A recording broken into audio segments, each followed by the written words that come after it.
Peace be upon you. Let us continue our discussion on hybridization. Now we are going to discuss about hybridization involving d orbitals. dsp2, sp3d, sp3d2 or d2sp3. Okay. Then let us say 1 dsp2. That means intermixing of 1d, 1s and 2p orbitals. Then total how many orbitals are there? 4. So resulting in the formation of 4 dsp2 orbitals. Then our hybridization കഴിഞ്ഞാൽ നമ്മൾ അവരെ dsp2 orbitals എന്നാണ് വിളിക്കുക. And they will be pointed towards the corners of square pyramidal. Then the resulting molecule or the molecule in which the central atom is dsp2 hybridized, then that molecule will have square pyramidal shape. One example you can note down: PtCl4 2-. Okay, then we will not see the structure of this in detail this year. We will see this in next year. Okay, next sp3d, that we want to discuss more. sp3d, then there will be intermixing of 1s, 3p and 1d orbitals. Total 5. Then these 5 sp3d orbitals will be pointed towards the corners of a trigonal pyramidal shape that you have seen in VSEPR theory with the same example PCl5. Do you remember the shape? One trigon, one triangle, then above and below one bond, each 2 bonds, one below, one above. Then it makes a pyramid, 2 pyramids, trigonal bipyramidal. Yes, not pyramidal, trigonal bipyramidal shape. Okay, then next is octahedral, sp3d2 or d2sp3. Okay, some difference is there, that also you will see next year, but this year we want to study more about sp3d2 hybridization. Okay, they would have octahedral geometry. അവർക്ക് എന്തായിരിക്കും? So ഇവിടെ എന്തൊക്കെയാണ് intermix ചെയ്തത്? ഒരു S orbital, 3p and 2d, 6 orbitals കിട്ടും ഹൈബ്രിഡൈസേഷന് ശേഷം.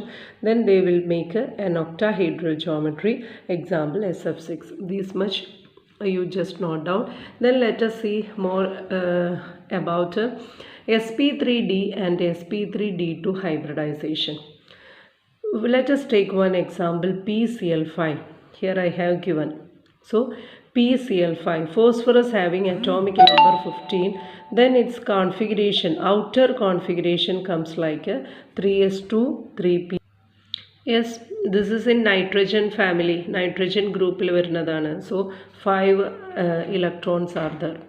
Then the hybridized configuration in ground state. When you write in exam, don't write GS, you should write in full form, ground state electronic configuration. Okay, then 3s2 in the same way, adina box ilaki ezhudunnu ennu matram, 3p3. Then pinne nokkanam, phosphorus wants to make 5 bonds alle, 5 PCl bonds undakkanam. Then 5 unpaired electrons എല്ലാ ഓർബിറ്റൽസ് വേണം ഹൈബ്രിഡൈസേഷന് പോവാൻ. So ഇപ്പോൾ ഇവിടെ എത്രയേ ഉള്ളൂ? Only 3 unpaired electron, 1 2 3. So 5 unpaired electron ഉണ്ടാക്കണം. അതിനാണെങ്കിൽ ഇനി ഇവിടെ എം ടി ഓർബിറ്റൽസ് ഇല്ല. അപ്പോൾ പിന്നെ എന്തെടുക്കേണ്ടി വരും? തൊട്ടടുത്ത ഓൾമോസ്റ്റ് എനർജി ഉള്ള orbital, that is 3d, 3p കഴിഞ്ഞ് വരുന്ന 3d, then almost equal energy ആണ്. Then we can consider 3d, and that that point you can note down, that is an extra point. You know, this d orbitals have the speciality. As we know, when we fill the orbitals, the energy goes like this: 1s2 2s2 2p6 3s2 3p6, then 4s2 3d ആണ് അല്ലേ? അതായത് 3d fill ചെയ്യുന്നതിന് മുമ്പ് 4s2 fill ചെയ്യുന്നുണ്ട്. അവിടെ ചെറിയ energy വ്യത്യാസമുള്ളൂ ഇവർ തമ്മിൽ. ആരൊക്കെ തമ്മിൽ എന്നറിയോ? 3sഉം 3pയും 3dയും ഇവരും ഓൾമോസ്റ്റ് ഈക്വൽ എനർജിയാണ്. അതിനു പുറമെ 3d 4sഉം 4pയും ഇവരും ഓൾമോസ്റ്റ് ഈക്വൽ എനർജിയാണ്. യുനോ ഇതിൽ ഇവരുമായിട്ടും ഓൾമോസ്റ്റ് ഈക്വൽ എനർജിയാണ്. ദെൻ 3s 3p 3d ഇവരുമായിട്ടും ഓൾമോസ്റ്റ് ഈക്വൽ എനർജിയാണ് ഈ 3dക്ക് ഉള്ളത്. അതാണ് ഡി ഓർബിറ്റൽസിൻ്റെ പ്രത്യേകത. ഇതേപോലെ നമ്മൾ 4d എടുത്താൽ 4dക്ക് 4sഉം 4p ആയിട്ടും ഓൾമോസ്റ്റ് ഈക്വൽ എനർജി ആവും. അതുപോലെ 4dക്ക് 5sഉം 5p ആയിട്ടും ഓൾമോസ്റ്റ് ഈക്വൽ എനർജി ആവും. അത് ഡി ഓർബിറ്റൽസിൻ്റെ പ്രത്യേകതയാണ്. അതുകൊണ്ടാണ് പിന്നെ സ്ലൈറ്റ് ഡിഫറൻസ് ആണ് ഇവർ തമ്മിൽ. ഇപ്പോൾ ഇവരെല്ലാവരും തമ്മിൽ ഓൾമോസ്റ്റ് ആണ് ഞാൻ പറഞ്ഞത്, ഓൾമോസ്റ്റ് ഈക്വൽ എനർജി എന്നാണ് പറഞ്ഞത്. അതിലൊരു ഡിഫറൻസ് നല്ലോണം നോക്കിക്കഴിഞ്ഞാൽ 4sന് ഇച്ചിരി കുറവാണ്. അതുകൊണ്ടാണ് 3dക്ക് മുമ്പ് 4s ഫില്ല് ചെയ്യുന്നത്.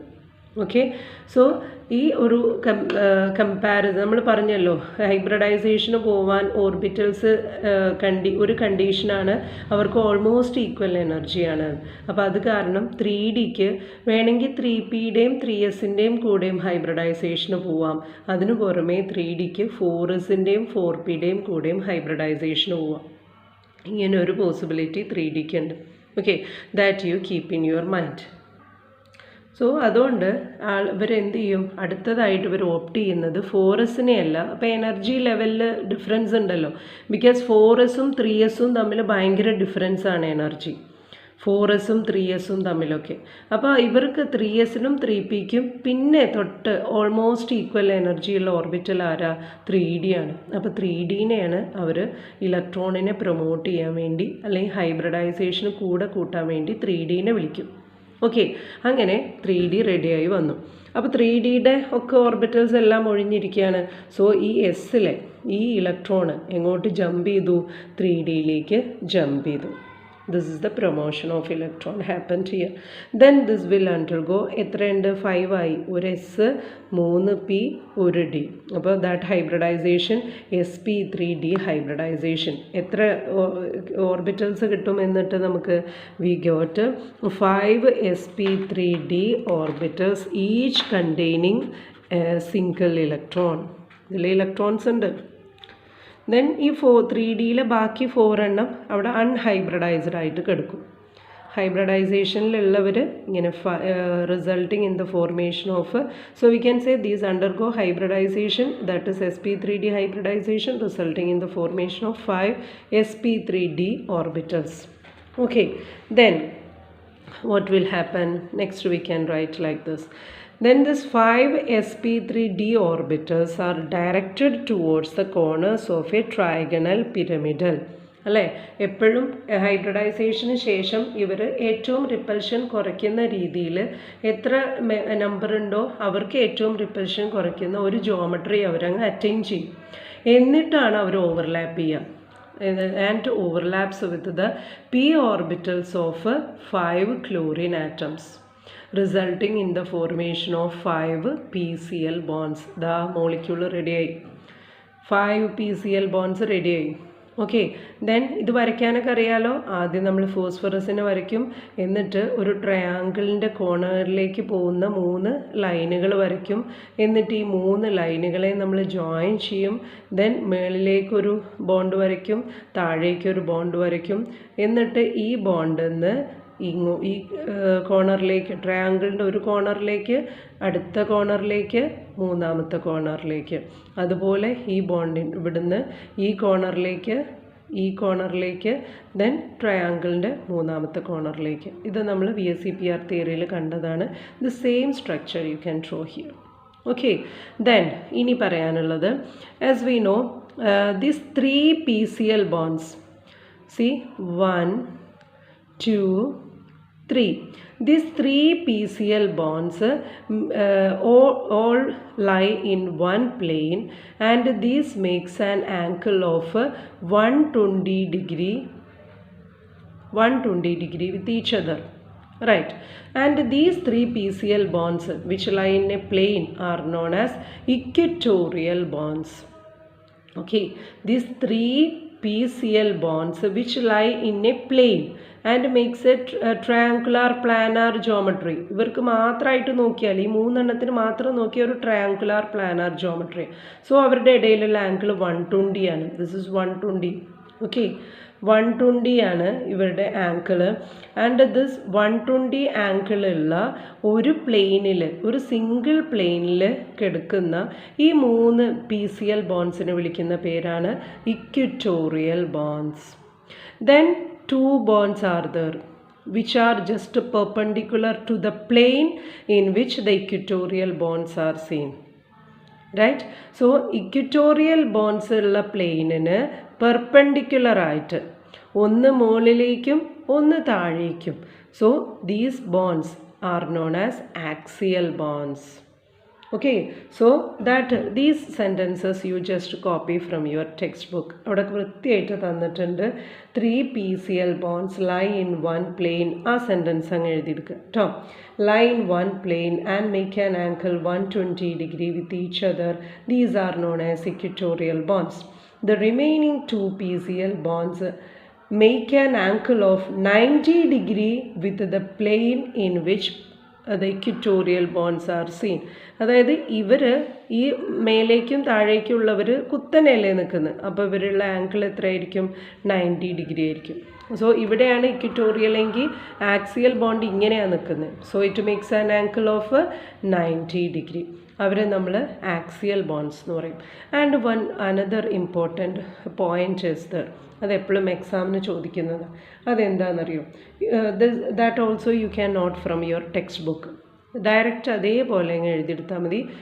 ഈ ഡിസ്കഷൻ നടക്കുമ്പോൾ ടെക്സ്റ്റ് എടുക്കുക, എന്നിട്ട് നോട്ട് ചെയ്യാം. ഓക്കെ, അവിടെ പറഞ്ഞിട്ടുണ്ട് axial bond pairs suffer more repulsive interaction from equatorial bond pairs.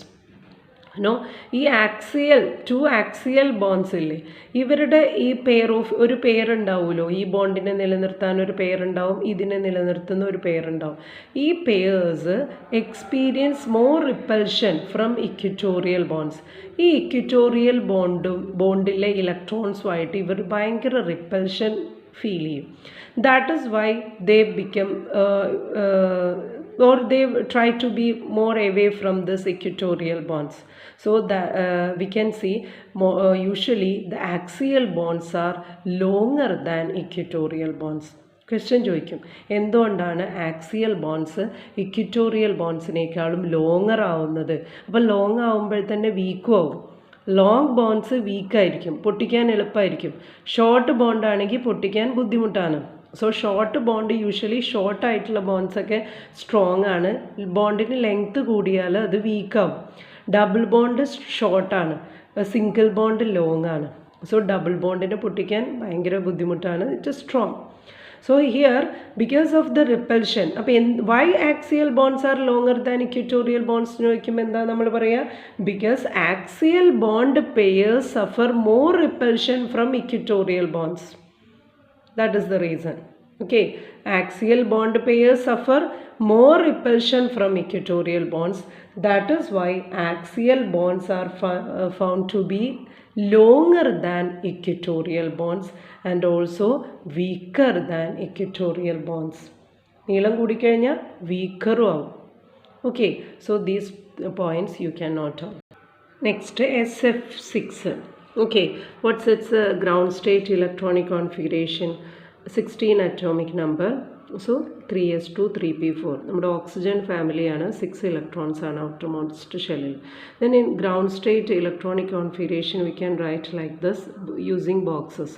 3s2 3p4. 3d അവിടെ ഒഴിഞ്ഞിരിക്കുന്നുണ്ട്. And now look at the molecule. Sulfur wants to form 6 bonds with the 6 fluorine atoms. So 6 singly occupied orbitals should be available for hybridization.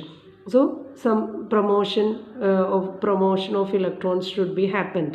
അപ്പോൾ അവരെന്ത് ചെയ്യും? ഒന്ന് excited ആവും. Excited സ്റ്റേറ്റിൽ the promotion of electron occurs and 6 electrons അല്ലേ ഉണ്ടാക്കേണ്ടത്.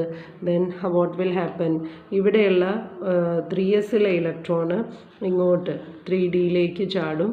Then again this 3p electron will also jump to another 3d, resulting in this configuration 3s1, 3p3, 3d2.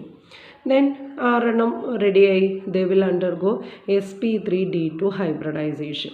and ഈ sp3d2 ഇപ്പോൾ ഇവരെയാണ് ഒരു set of orbitals having same geometry and same energy. അതാണ് sp3d2 6 orbitals. ബാക്കിയുള്ള d orbital unhybridised ആയിട്ട് അവിടെ കിടക്കുന്നുണ്ട്. Right. ഇനി ഇവരെന്ത് ചെയ്യുമെന്നറിയോ, ഫ്ലൂറിൻ ആറ്റംസ് നിന്ന് 6 ഫ്ലൂറിൻ ആറ്റംസ് നിന്ന് ഓരോ ഇലക്ട്രോൺ വീതം ഉള്ള 6 ഫ്ലൂറിൻ ആറ്റത്തിൻ്റെ ഓർബിറ്റലുമായിട്ട് ഓവർലാപ്പ് ചെയ്യും. ദെൻ ഇവിടെ ഫ്ലൂറിൻ ഒരു ഇലക്ട്രോണിനെ കൊടുത്ത് പെയർഡ് ആവും.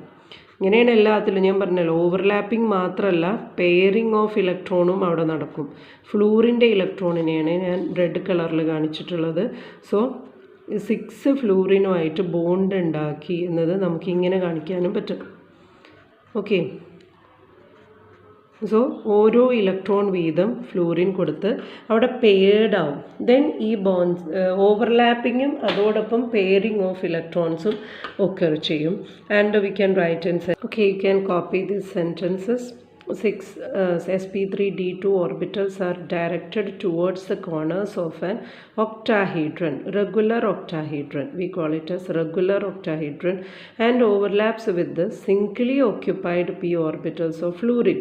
നമ്മുടെ തൊട്ടടുത്ത ഗ്രൂപ്പിൽ കിടക്കുന്നതല്ലേ, പി ബ്ലോക്കിൽ തന്നെയാണ്. അപ്പോൾ പി ഓർബിറ്റലായിരിക്കും അവൈലബിൾ ആവുക of fluorine atoms to form 6 sf bonds. Okay. ഇനി ഇതിനെ ഒന്ന് നമ്മൾ എങ്ങനെയാണ് കണക്ട് ചെയ്യാറ്? സോ ഈ ബോൺസുകൾ തമ്മിൽ ജോയിൻ ചെയ്യുന്നു.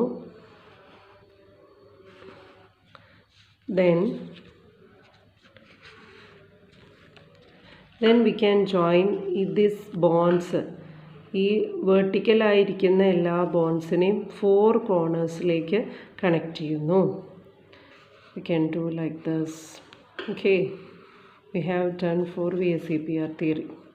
This is the shape of an octahedron, and all bonds are with an angle of 90 degree.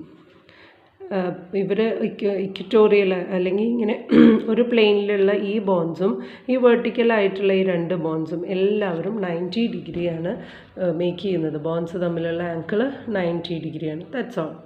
Okay, this much about hybridization and geometry of PCl5 and SF6.